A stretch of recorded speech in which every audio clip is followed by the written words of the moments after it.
And the social media tour, which was held in Tampa, was conducted to handle everything related to coverage, depending on the outcome. After the winners were announced, Doritos launched a rags to riches strategy of sort. It was based on them changing two small-time Americans' lives basically overnight, not only by winning $1 million, but also in the job opportunities that would follow. They launched a 2-week multi-city tour, which was pretty remarkable. It increased the typical post-game news cycle of a Super Bowl ad from 24 hours to 2 full weeks. The press tour began on February 2nd, the day after the Super Bowl, and ended on February 12th with a press conference and party in Batesville, Indiana, which is home of Dave and Joe Herbert. And when you examine the objectives that we talked about earlier, Doritos' objective to increase consumer involvement through submissions and video views, they received 1,900 entries, which was more than twice that of the 2007 contest, which is the first year they did it. There was active social networking for Doritos enthusiasts and those interested in the campaign. Doritos ended up being the #2 brand talked about in blogs discussing Super Bowl ads in the following week. The ad that won Free Doritos was #1 on YouTube Super Vote poll. It was #1 on MSNBC's ad poll, and like we said earlier, it was #1 on USA Today's ad meter, which was the goal all along. Do y'all remember that ad? I know it's been several years, but I remember that one. I do. Like, I mean, once I saw it. Yeah, I came back to it. And Doritos just had a very successful Super Bowl campaign. I mean, they're there every year, and they're always well represented in the USA Today poll.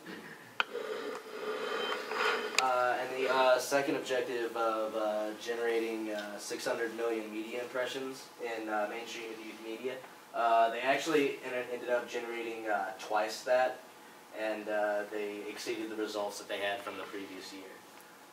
25 national print features were wrote about the campaign, 5 of which in USA Today, 3 in Wall Street Journal, 3 in New York Times, and 2 in the AP. There were 108 national TV and radio spots, including the Today Show, the Tonight Show, with the day after the Super Bowl. They were also the 2 winners, and Doritos PR was featured on Good Morning America, CNN Headline News, and NPR. There were more than 360 online news stories about the campaign, and more than 2,200 local radio and TV mentions. And when looking at the campaign as a whole, Doritos took these positives. The total media impressions were valued at nearly 13 times the cost of an average Super Bowl ad, which at that year was $2.4 million to $3 million. And that's really the most glaring statistic, I think, of the entire campaign, because that's just an incredible amount of coverage. And they received thousands of views as part of news coverage, which was at no cost to Doritos, so it was free advertisement. Doritos ended up being the #1 news story after the Super Bowl, and there was a sizable lift in sales of Doritos the week after the Super Bowl, and once again the ad placed #1 in USA Today's ad meter, which all along was the #1 goal of the campaign. Okay. Now we have another question. For this question, we were researching and we found, if any of y'all recall other cases that we've done in 40/4, what other campaign did Ketchum, which is the PR agency for Doritos, conduct that has been presented? Hallmark, Miller, Haagen-Dazs, or United Way? Anyone? Miller. No, Mayo. Is it Haagen-Dazs? It is. So Ketchum also represented, And Ketchum, of course, is a huge name in the public relations field. huge. There with Ogilvy and... Okay, so just some stuff about, we're going to get into how Dr. John was talking about just how successful Doritos has managed to not only be in the past, but maintain throughout, which we found was an interesting aspect of Doritos. For communicators, when they've established an effective and campaign that has worked in general, that has produced results, companies and PR practitioners usually don't want to stop. Obviously, they're going to want to continue. So when they're continuing, they have to find ways to keep that twist and keep the audiences involved, because we know stuff gets boring and we want to keep that twist in it.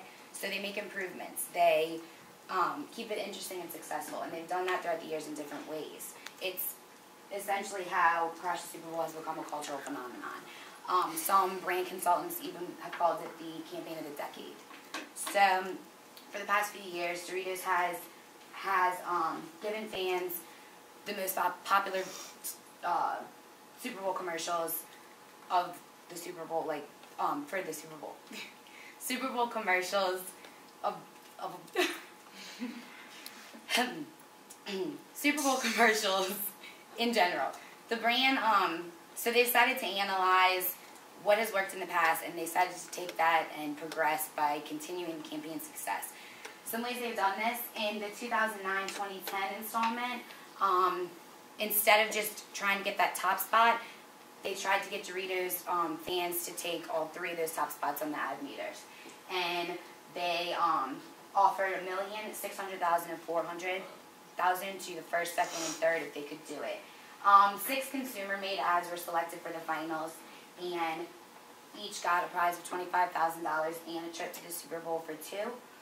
The winner of the actual fan-made ones for Doritos ended up placing second, and they got the $600,000.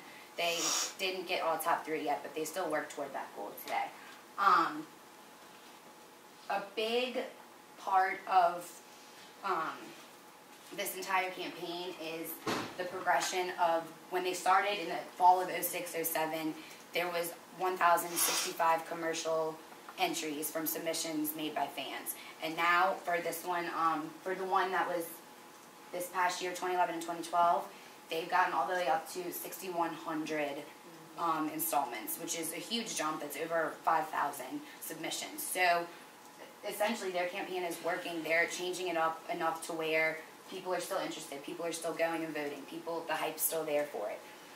The 2012-2013 installment is actually the twist they put on it this year for this Super Bowl in February, is that the winner is could receive a chance to work with Michael Bay, who's one of Hollywood's most famous directors. He does the Transformers franchise films. He did Pearl Harbor, Armageddon. He's a big deal. So the top-ranked Doritos commercial, which is going to be aired in the Super Bowl, gets the chance to work with him on the next film in 2013. But once again, if they do end up taking that top spot, they still get $1 million. So it's just an addition. And they haven't announced what exactly they're going to be doing with Bay, like directing in the film. None of that has been announced yet. But the $1 million is still there.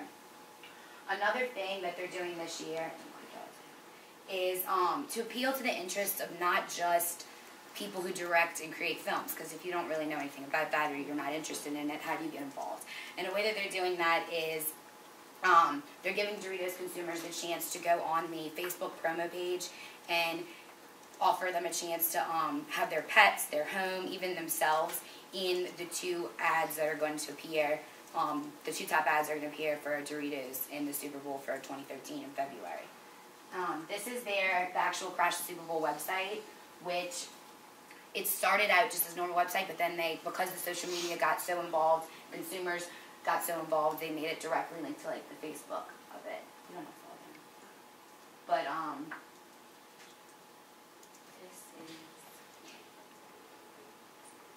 this is where it is, and this is just a timeline, kind of what we've been talking about. And the 5 finalists, if you want to scroll down a little, that's the timeline, and then maybe if you log in, it'll be better. But the 5 finalists that they picked this year for the Crash the Super Bowl is going to be announced in January of 2013, which is all in the timeline. And the fans are going to vote online like they normally do, and the top 2 are going to be broadcasted in the Super Bowl on February 3rd of 2013. These are like people still submitting their ads for the 2013 Super Bowl campaign. And when you go to the bottom, they have these kind of like fun little things, like which one would you rather have in the Super Bowl, either see in the Super Bowl ad. And down here, you have like Michael Bay himself. You can call. You got Bay.